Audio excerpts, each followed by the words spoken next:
Om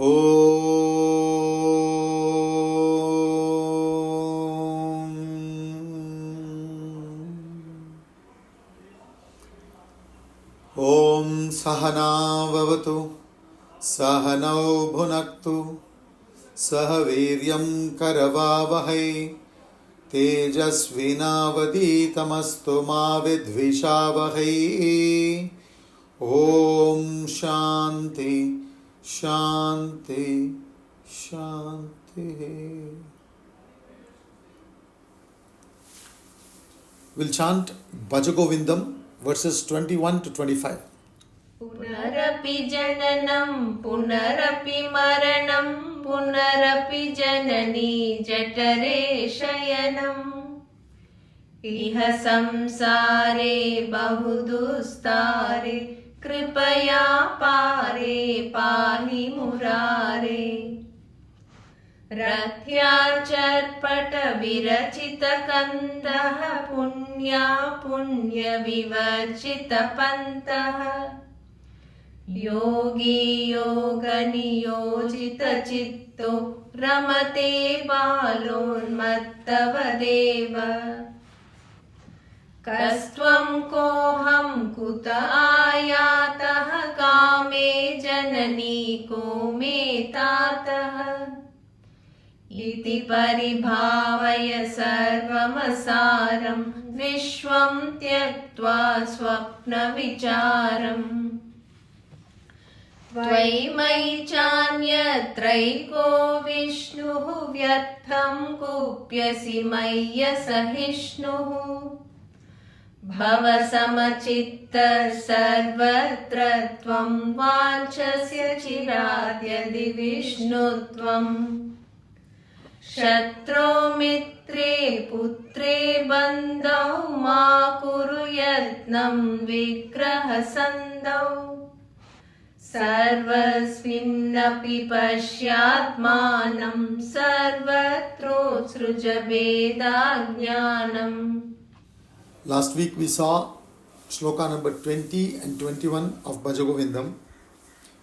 So he had spoken about before that about somebody who is without awareness, without intellect, denying the self. And he spoke about somebody without awareness, without intellect, indulging. And somebody who is without awareness, mechanically following. All that he mentioned to explain to us that none of this are going to help you per se unless you gain the knowledge of the self and pursue whatever spiritual disciplines you follow with awareness. That is the main point. So he says, Bhagavad Gita Kinchita Gita Ganga Jallava Kanika Pita Sakradapi Yena Murari Samarcha Kriyate Tasya Yamenana Charcha, in verse number 20. He says, little bit of Bhagavad Gita one should study.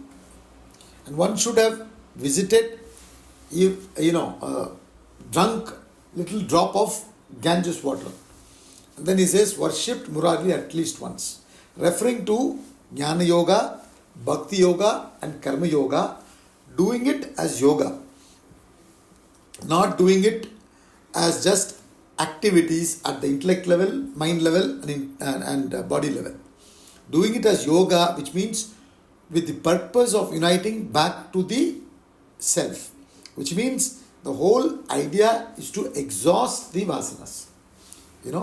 So the whole interest is only in exhausting the vasanas. With that purpose, I get into action. With that purpose, I get into bhakti. With that purpose, I get into jnana. So we are meeting every Wednesday for an hour, hour and a half, hour and 15 minutes, etc. For what purpose? To look within, to see how I can become a better person, how I can move closer to my spiritual core, how I can get closer and closer to enlightenment. So he says, therefore, it is not the length of study that matters, it is the depth. So even if you have studied Bhagavad Gita little bit, meaning with the depth, with clear understanding and living by that, you will benefit.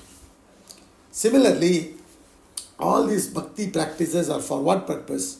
For chitta shuddhi and chitta ekagrata. For that purpose only bhakti and karma are there. So when I do that, I should achieve that purpose. So if he says little drop of Ganges water, what does it mean? Ganges is an individual river, right? And it is said to be something that is coming from heaven. It is representing knowledge.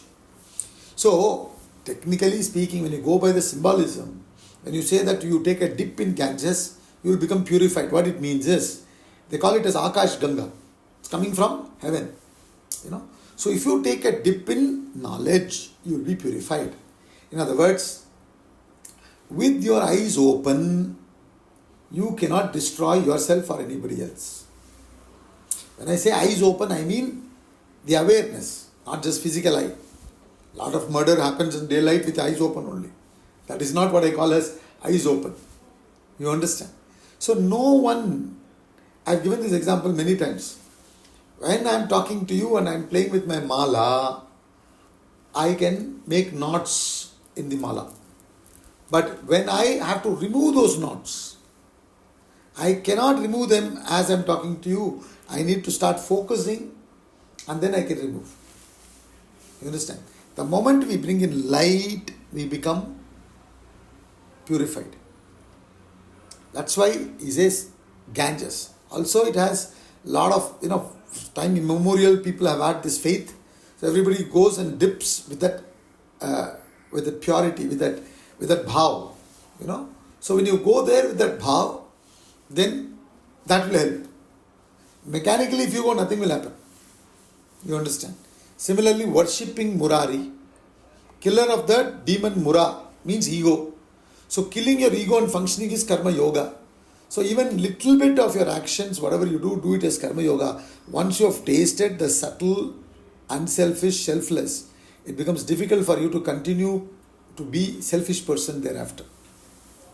So when you do karma yoga, bhakti yoga, jnana yoga, slowly you exhaust the bulk of your desires and then you come to meditation, and through meditation you realize the self. And such a person, he says, has no contention with Yama, Lord of Death.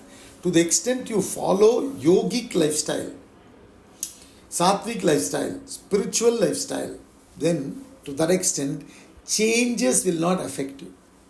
Today, changes at the body level, mind level, intellect level is affecting us. Now, when we gain this knowledge, when we become more and more purified, the changes will not affect us.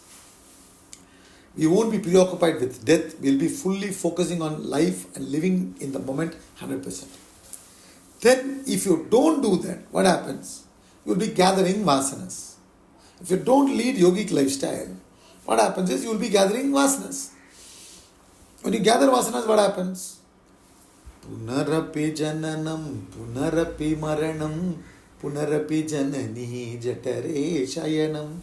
Isn't it? You will again be born, again go through life, again die.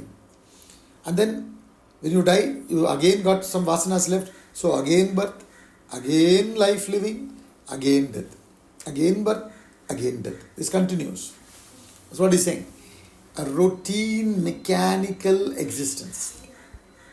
No person with awareness will follow routine mechanical existence. Routine mechanical existence doesn't mean variety.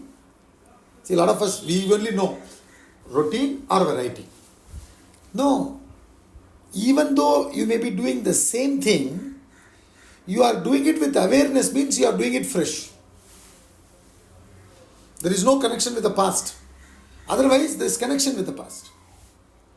When you wake up, it's a fresh day. It's a new day. You may go to work, to the same office. You may sit on the same desk and work. You may be dealing with the same client. But you are in the present, 100%. So there is no question of mechanical, monotonous, repeated way of functioning. Once you've gained this knowledge, and you will break the samsaric cycle. Otherwise, you will continue. The samsaric cycle will continue. And he says it's very difficult to cross over. This is very difficult because we've aadat ho gaya. The way to live like this, mechanically. So, to break it, you need to identify with a larger circle. Larger circle. So that's what he says. It's difficult to cross over. Oh Murari, see through your grace. So we need to understand our efforts are finite. Our efforts are important to be successful in life, to cut through the samsara. But at the same time, we need to have proper attitude. When you cut through an iron piece with a hacksaw blade, if you have seen when they do that, as they are cutting the iron rod with the hacksaw blade, it produces heat because of friction. And in the heat, the hacksaw blade may break, snap. For that purpose, they will be constantly lubricating it with oil. So similarly, jnanam with which we need to cut through the ego while we keep on pouring the oil of devotion. Our efforts should be supplemented with right attitude.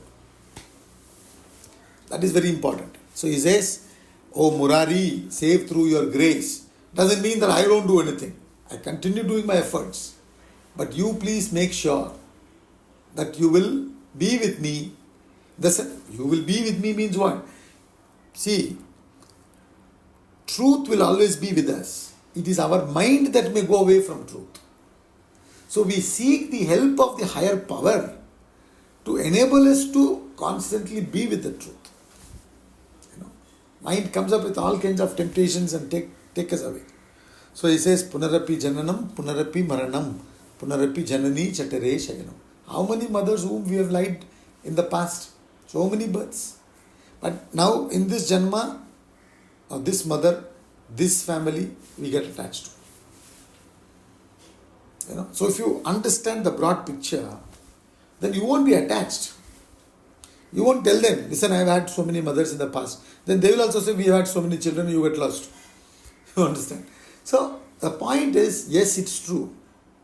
But with that, we need to be little objective, not get completely involved. We have an obligation in this Janma. You can't say that I've had so many mothers in the past, so I have no obligations to you. No. In this Janma, you have an obligation. But do not get involved. See, this thinking helps us in not getting involved. You understand? So when you don't have that broader picture, you suffer. Always, to deal in life, we call something as horizontal view and vertical view. Horizontal view, vertical view. Vertical view is, I take stock of all my entire life. I'm, let's say, 50. Now, past 50 years life I take. So many failures I've had. But that time it was terrible. I was suffering. Now I may talk to a few people and I was crying like anything, agitated, not eating for 3 days. And then, now, how stupid I've been. You may laugh about it now. So, in your entire life, when you see, what is the value of that incidence? Nothing. Similarly, horizontal view. One fellow failing in 7th standard exam by 2 marks, will it become a news? Will it make any dent in the total? Has life come to a standstill? The whole of Ukraine-Russia war is going on. So many people are suffering. We see so many things happening in Israel, so many things happening in India, everywhere. Has life come to standstill? Things are going on. So why give so much of importance to this ego? So when we look at this broad vision, horizontal and vertical, you won't get trapped in samsara. So he says, again lying in mother's womb, same thing, routine, mechanical things we keep doing with the same idea, as though the acquisition will help us to enjoy life. As if acquisition and enjoyment is the end all and be all of life. As if there is no other purpose. That's all. Throughout, get up, acquire, enjoy. Get up, acquire, enjoy, sleep. Acquire, enjoy, sleep. Acquire, enjoy, sleep. Mechanically, without questioning. Isn't there a better way to live? That question we don't ask. Unless and until we ask that question, you can't get out of the cycle. You will continue the same way. You will only be replacing things in your life, new things. But the inside frustration continues. Next shloka, 22. रथ्याचर्पट विरचित कंदः पुण्या पुण्य विवर्जित पंतः योगी योग नियोजित चित्तो रमते बालोन्मत्तवदेव. The sage who wears a shawl made of street rags, whose path transcends merit or demerit, whose mind is well united to yoga, revels just as a child, a madman. Now, he is talking about a yogi, which Swamiji has translated as sage. See, yogi means one who is united with the self, one who has become one with the truth, reality. So, an enlightened person. This enlightened person is here in this shloka compared to a child and compared to a madman. And whenever there is comparison, one or two aspects are comparable. Not all aspects are comparable. Okay. What it is, we'll see. So, first of all, he says, a sage. Who is a sage? He says, one who wears a shawl made of street rags. Also, simultaneously, he says, whose mind is well united to yoga. So, you have to read it like this. As a result of the sage's mind well united to yoga, he is dispassionate about his material transactions. See, when a person is interested in something higher, you are in the laboratory, so much focused on trying to find cure for cancer. You may even forget that you had lunch. When you are even forgetting that you had lunch, will you call your house and ask what is there for lunch today? What have you made? You don't even have any interest in those lower. Lunchtime comes, maybe you are hungry, whatever is there you eat. Isn't it? Why? Because of the interest in the higher. Are you with me? So there is no exaggerated value for the lower because of clear understanding about the higher and the lower. And seeking the higher. So therefore you got to read it together. Whose mind is well united to yoga. When the mind is united to the yoga, or to the extent it is united, to that extent it becomes dispassionate about the world. So that's why we say, don't worry about giving up things. Be focused on taking up higher. When you take up the higher, the lower will have to fall away. It's a question of time. Instead of focusing on just giving up, you focus on something higher. Then you cannot continue with this lower. It will fall away. So that's what he's saying. A sage who wears a shawl made of street rags means dispassionate. Now, King Janaka was not wearing street rags, yet he was an enlightened person. Meaning what? He had no interest. You look forward, what is happening today in the world, how much this has gone up, how much that is gone up. Nothing. For the transactional purpose, what is required, they do. But beyond that, all their interests are in the higher. And as a result, what happens is, when the interest is only upon the higher,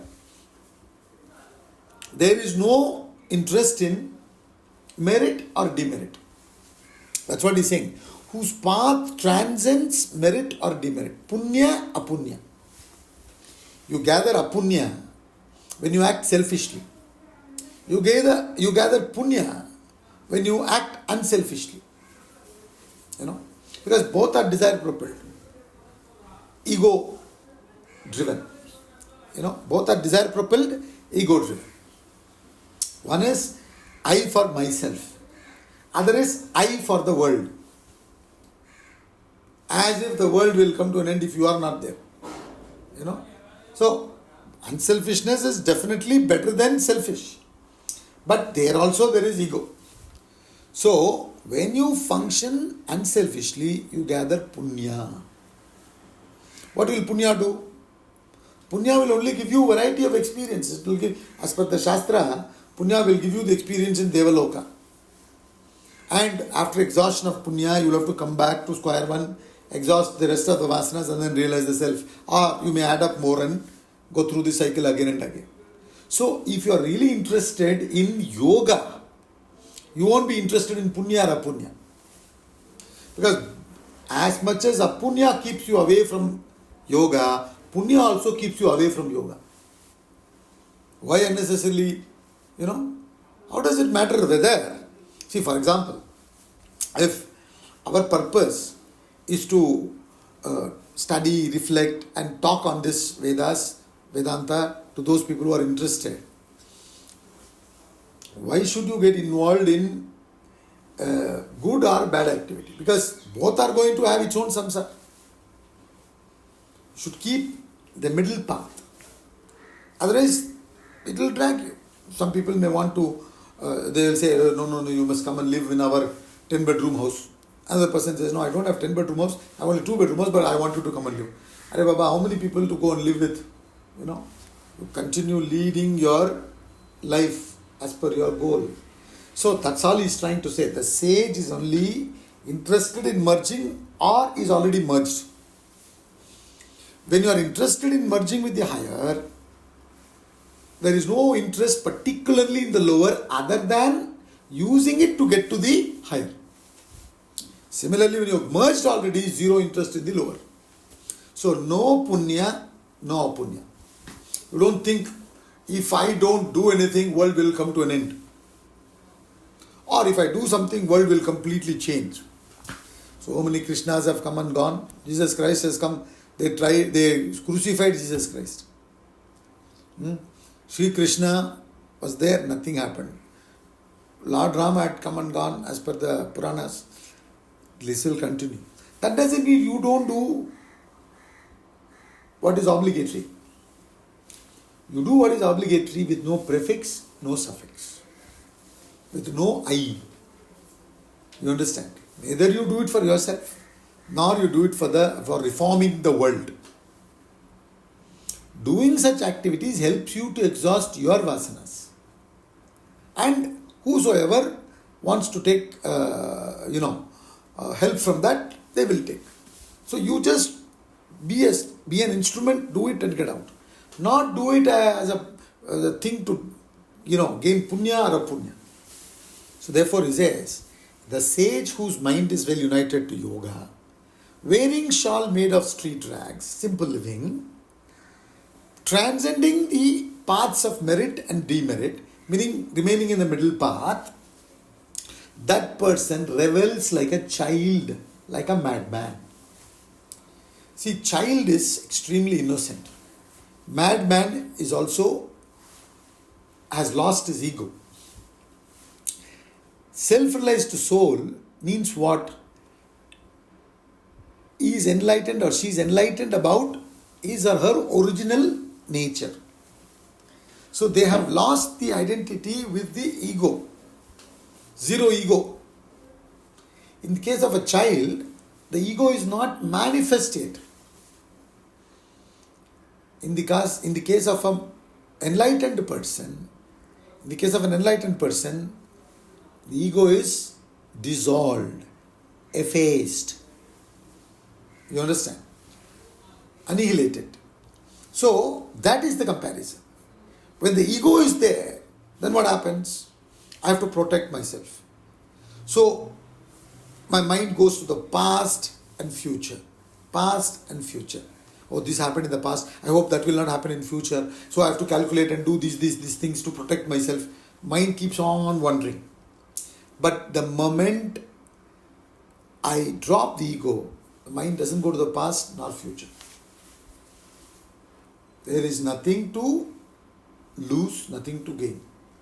In the case of a child, if you see, the mind is always in the present. In the sense, they might have had a fight, two children when they were playing, but then within few seconds they'll forget and they'll be fast friends again. Our parents will be fighting with each other. That will continue for years together. But the ego is there. So, no worries of the past, no anxiety of the future. In the case of a child. Same thing with the enlightened person. No worries of the past, no anxiety of the future. And mad fellow also is like that. Lost the ego. When we get influenced by alcohol, the temporary time is like mad fellow only. We also temporarily lose the ego. So, a mad fellow, it's very interesting. If you see that fellow, he'll be functioning normally. Suddenly he'll say, oh my God, I'm getting delayed. I have a lunch meeting with the President of America. What are you talking, man? Suddenly something is blabbering. So like that, a self-realized enlightened person seems to be with us. Like us, doing the same thing. But one aspect of that person is identified with the self. In that area, we have no, no clue. Isn't it? Suddenly he'll say, I have an appointment with the President of America, the mad fellow. Similarly, he will be with us, like us, doing everything. But at the same time, objective, witness, that angle we fail to understand. How is this possible? How is this possible? We won't understand because we are all functioning from the attachment level. That person is functioning totally from the detachment level, knowledge level. That knowledge is always there, which you don't see. How can you see unless you have? You understand? So therefore, outwardly it looks like he is also functioning like us. Totally involved, as if totally involved. When we all are working for the organization, academy, some event or something, that's there, like youth camp, whatever, Swamiji only asks, he only wants to, if at all there is a discussion with him, he will only be focusing on, did we do what we were supposed to do? That's all. He doesn't get, unnecessarily worked up by the outcome. Because you have done what you have to do. The rest is not in your hands. You understand? So, like many times, sometimes it happens, you do so much and almost it was supposed to happen. That time something comes like Corona. The government says nobody can come. Traveling is banned. It can happen, no? Right?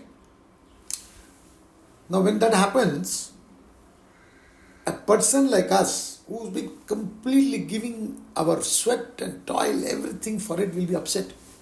Arey yaar, aisa ho gaya. My God, how can this happen? Why this should happen to me only every time I organize? Lord Rama, it was informed that he is going to be coronated tomorrow morning. Next day morning he is going to be coronated. Right? Suddenly in the middle of the night he was called and said, you have to go to the forest for 14 years. He said, no problem. Coolly was going. This is how a madman functions. We won't understand. Hey, what? Why should I go? You go. We will say like that. Because we have so much invested in it. When you look at that person, he also appears to be so much invested in it. Are you getting it? In the Bhagavad Gita, 26th verse, I guess, in chapter 3, he says, a wise man will also be functioning like ignorant fellow. But one difference is, ignorant is attached, wise is unattached. That area we have no access to. That's all he's saying. Like a madman, like a child. Like a child. Absolutely innocent. Brutally straightforward. Brutally honest. Isn't it?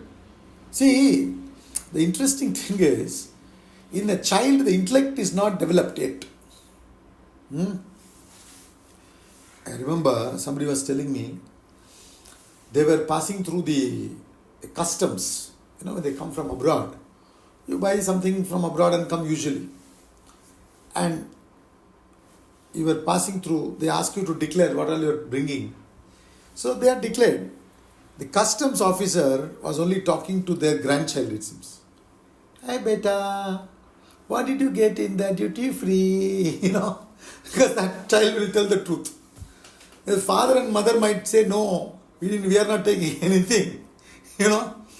But the child will not know anything.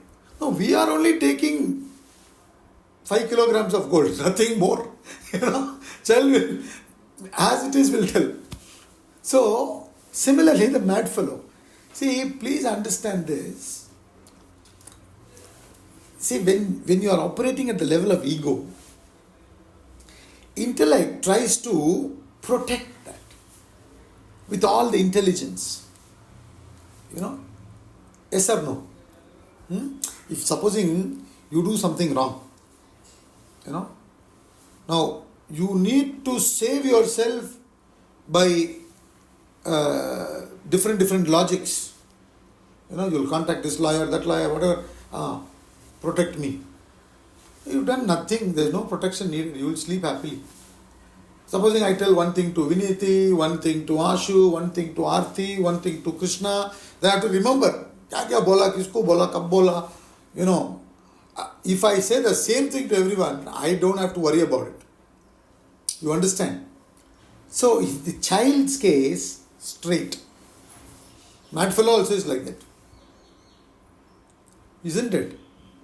So, as Jnani is also like that. That's all he's saying. So, these are the comparisons. The sage who wears a shawl made of street rags, whose path transcends demerit and merit.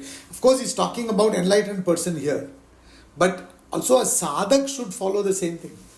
Since I am interested in merging with the truth, I should also function dispassionately in this world. Little bit interested, not so much. So much interest to this transactional things, I remember in the academy when they, anything for the matter, I'm just giving one example. In the academy, our, breakfast, lunch, dinner, all this is nicely, they made chart, depending upon what vegetables are available those season, they bought and then accordingly they make chart for a week, then it goes. So they're sitting and making the chart, they have to make sure, some amount of protein, vitamin, everything, isn't it? They have to make sure that. It's not just like 2-3 people they're cooking for 100 people, So the plan.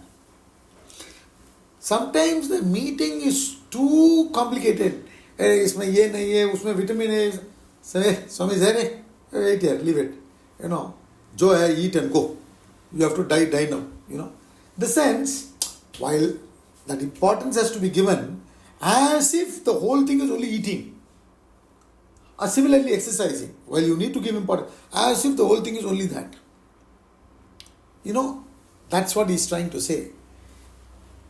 Simple living with high thoughts, following a middle path, neither selfish nor unselfish, only doing what helps you to get back to the self. At the body level, mind level and intellect level. Then you will merge with yoga, then you will become like a child or a madman. Like a child, like a madman. Not that you will become a madman. Oh, what are you studying? What do you want to become? Studying Vedanta? Mad fellow. That is not what he's saying. Studying Vedanta, you become like a madman. That's difference. Right? Next. 23. कस्त्वं कोऽहं कुत आयातः कामे जननी को मे तातः इति परिभावय सर्वमसारं विश्वं त्यक्त्वा स्वप्नविचारम्. So he's saying one should get back to the inquiry, which is going to help us to get back to the truth rather than leading this mechanical existence. So he's saying, ask yourself, who are you? Kahatvam. Who am I? Kaha aham. Who am I? Who are you? Are we what we look like? Are we supposed to identify ourselves only at these superficial levels? Who am I? Who are you? From where have I come? Who is my mother? Who is my father? Meaning, find out the cause of this universe, the source of life. Thus inquire, having renounced the entire world as a senseless born of imagination. You must inquire about yourself, inquire about the world, and have a right perception about yourself and the world. It's very important. You cannot have exaggerated idea about yourself, nor a very low opinion about yourself. Similarly about the world. You should have some right assessment, then deal with it. Then what is this world? Where is it all coming? Is it all permanent? If it is impermanent, how can that give me that permanent joy that I am expecting out of it? See, when we relate, it's not just the two bodies that are relating. The minds are relating. And the minds are capable of changing. Body is capable of changing. Not capable, everything changes. So her mind can change, my mind can change, both the mind can change. That doesn't mean every day you keep looking, oh, it's not changed yet, it's not changed yet. Not like that. So, the moment you do inquiry, you can be safe. Without inquiry, we are living. That's what he's saying. Who are you? Who are you means truthfully, essentially, not just superficially. Similarly, who am I? Am I just this body-mind intellect complex? Are you just this body-mind intellect complex? Is this whole world that is constantly changing that is real? Or is there more to it? Is it what it appears to be? See, it appears to you as if the sun is revolving around the earth. Isn't it? From a layman's point of view, when we are sitting in this world, it appears as if sun is revolving. So we say sun rises, sun sets. In truth, neither the sun rises nor it sets. The earth is going on revolving. Isn't it? So, we need to understand this. When we understand this, then we bring about a lot of changes in our life for our betterment. So one should not live life mechanically. One needs to start questioning, investigate into this mystery of life. Use our buddhi. Please understand this. The way to gain more control and the ability to give more direction to our life is through knowledge. When we understood, science understood thunder, lightning, etc., they are able to, use them. Similarly, the more and more we understand about ourselves, understand about life, understand about the objects, the world, we'll be able to relate with it better and we will be able to go deeper in life. We'll be able to get both success and peace. So, not take anything for granted. So that's what he's saying. Who are you? Who am I? From where have I come? Where am I going? Who's my mother? Who's my father? What is the first cause? I know that I have a father, mother. And I know that my mother has a father, mother. And my father has father, mother. And their father, mother had their father, mother, mother. Like that it keeps on going. At some point you will say, it must have been that there must have been a father who had no father. Right? And he should have fathered my father's father's father's father. You understand? One who fathered my father's father's father's father should have had no father. Now, if he had no father, then how you could have come? So then, that itself shows that this whole thing is meaningless. So that in that sense he says, it is all senseless. It's an imagination. If I continue like this and I say that my father had a father, father had a father, father had a father, who had no father.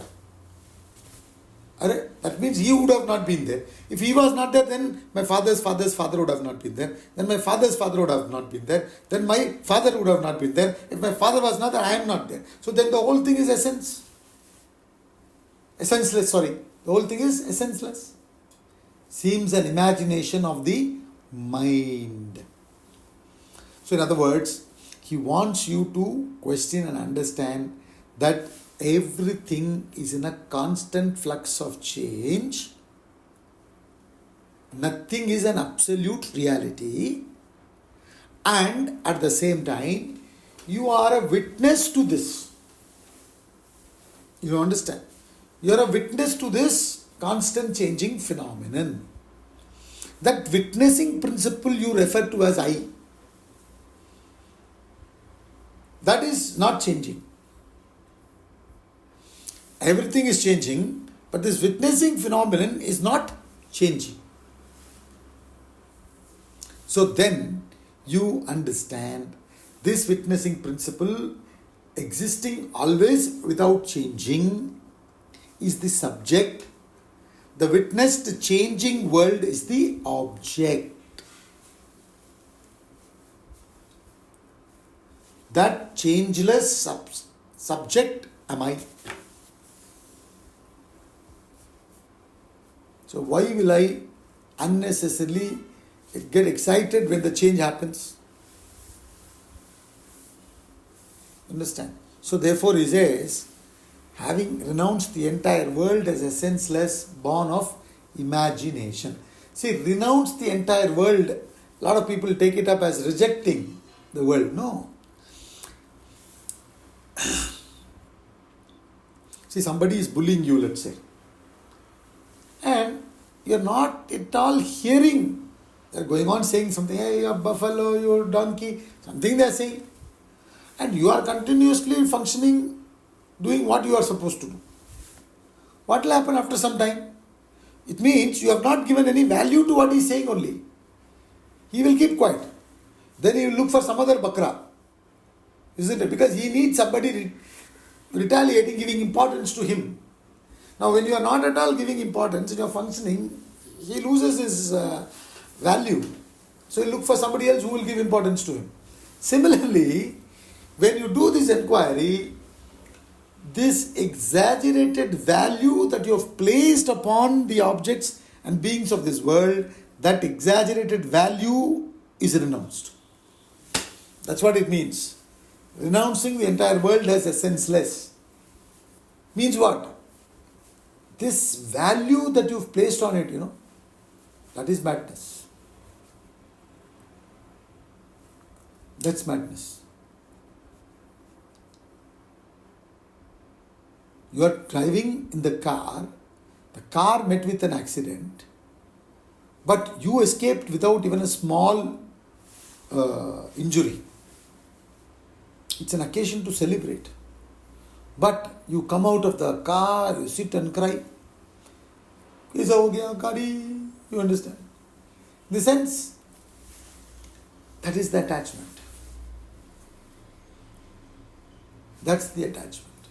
So he says, you renounce the world. You always, when you hear the word renounce, you train yourself in such a way whenever you hear the word renounce, in your mind, knowledge should come. With the knowledge, you reject it. With the knowledge, you reject it. You lost X amount of money.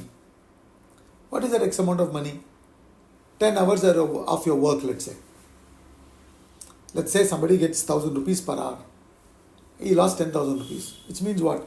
My 10 hours of work has been lost. It's okay. I'll work and gain it back. For that, why I need to waste my energy worrying about it for another 10 hours? Then I'm making my loss even more expensive. I lost 10,000 rupees, which is 10 hours of my salary. Isn't it? Worrying about it for 10 more hours means what?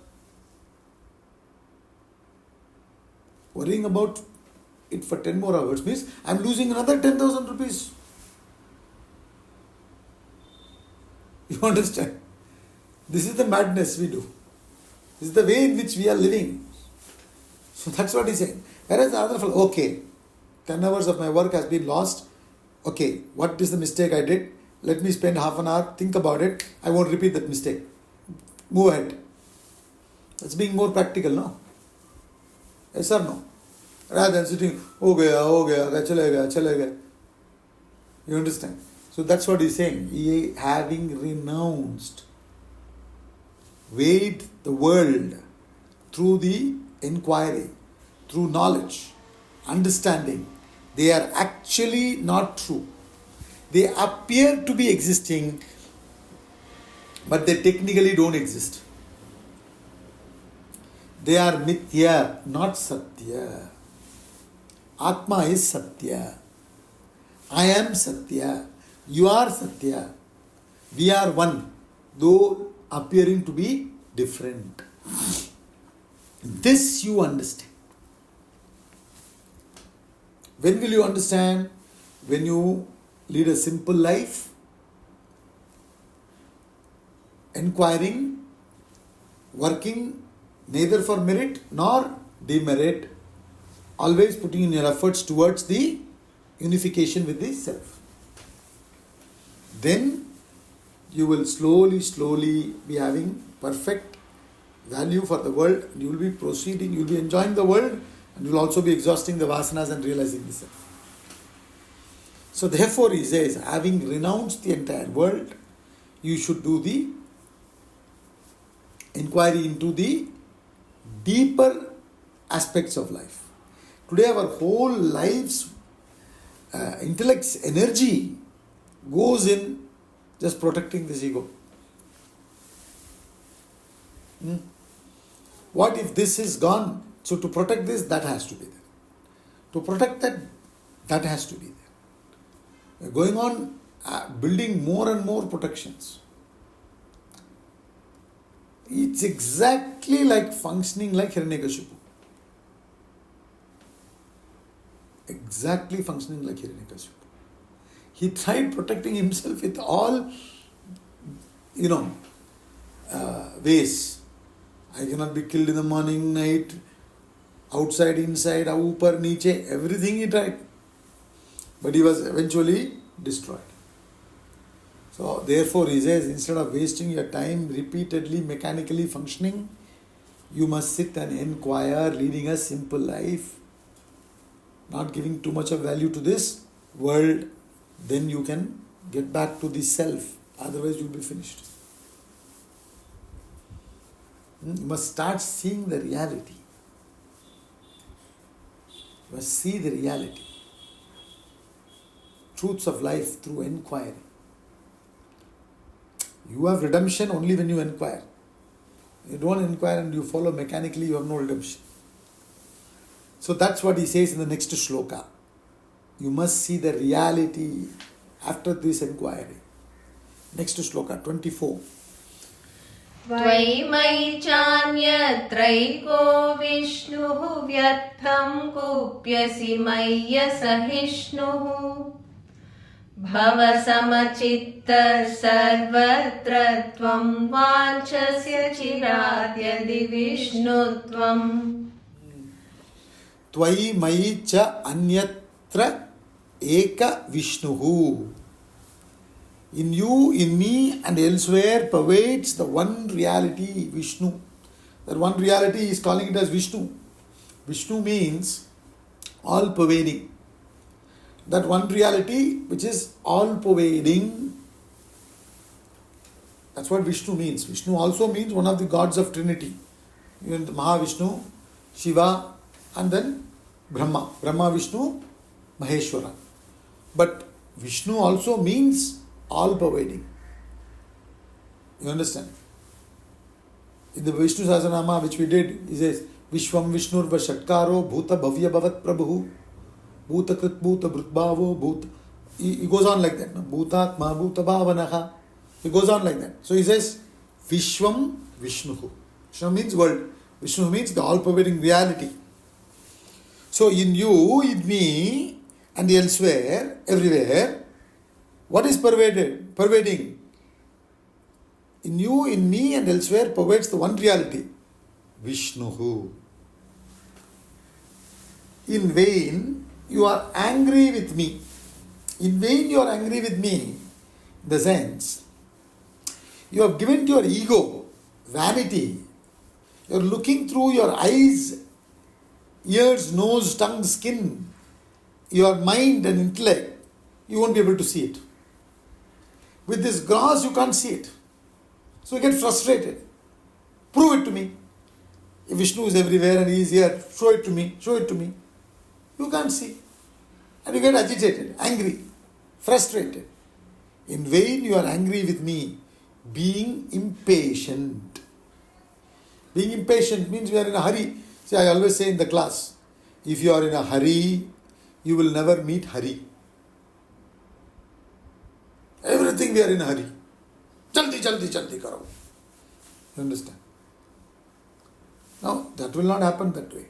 The mind has to lose that jaldi. You know, that doesn't mean it comes to tamas.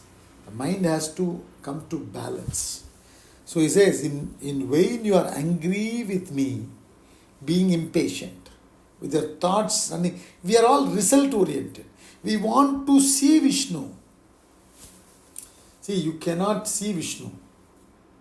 You can only dissolve yourself in Vishnu. Our approach itself is wrong. We are trying to externally see the reality. It's not possible. You know, either there is Vishnu or you. You can't see Vishnu. You have to dissolve in Vishnu. So being impatient. Therefore he says, render your mind equanimous at all times. So you must do sadhana to keep yourself balanced. That's very important. If you want to have the darshan of reality, you must keep yourself equanimous. As a sadhak, we should be determined to keep ourselves balanced. Only in a balanced, calm, serene mind can you see the truth. But if you have a very rajasic mind, you cannot see the reality. Though it's there, you won't be able to see it because your mind is so preoccupied. You won't see it.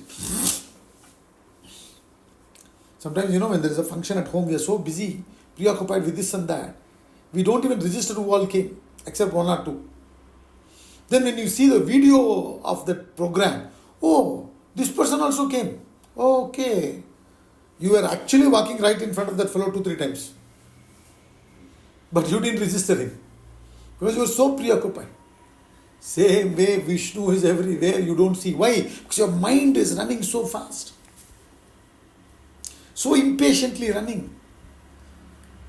When the mind is running so impatiently, how can you register Vishnu? And why it is running so impatiently? Because you don't do any inquiry.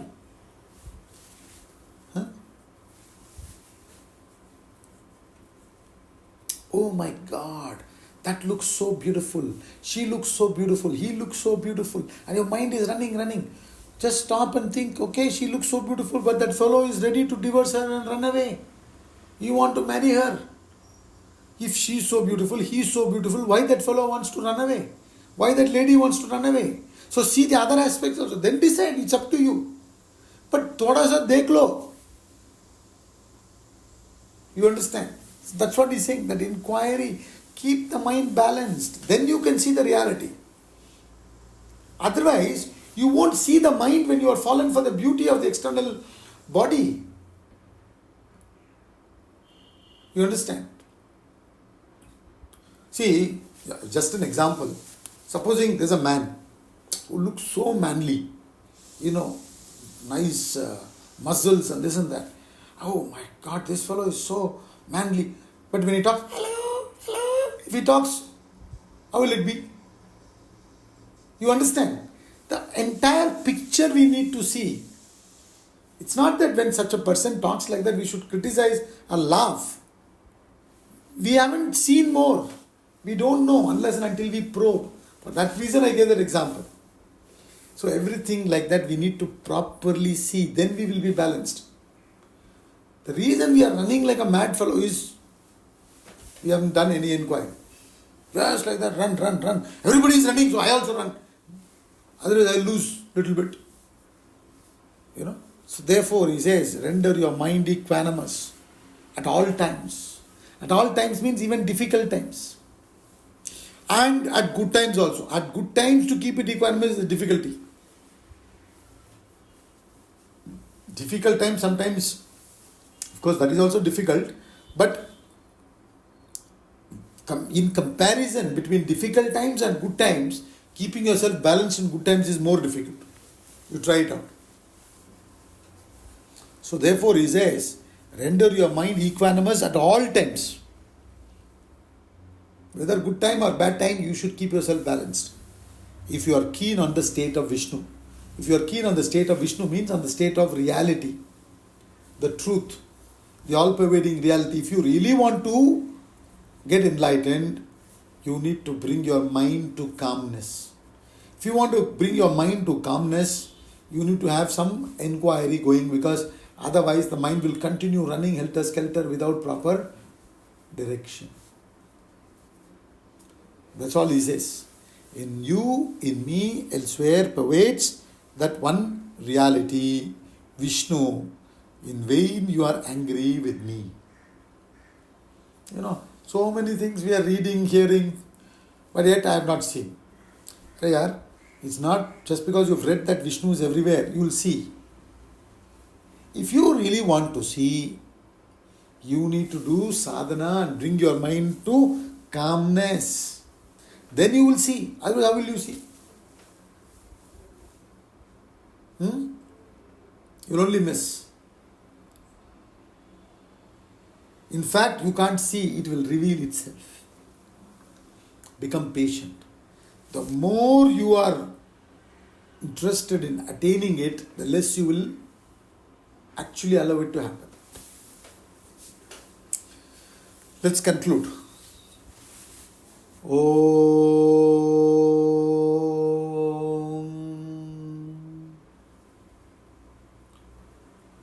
Om Purnamada Purnamidam Purnat Purnamudachyate Purnasya Purnamadhaya Purnameva Vashishyate. Om Shanti Shanti Shanti. Om Kayena Vacha Manasendriyairva Buddhyatmanava Prakriti Swabhavat Karomi Adhya Sakalam Parasmai Narayanaeti Samarpayami.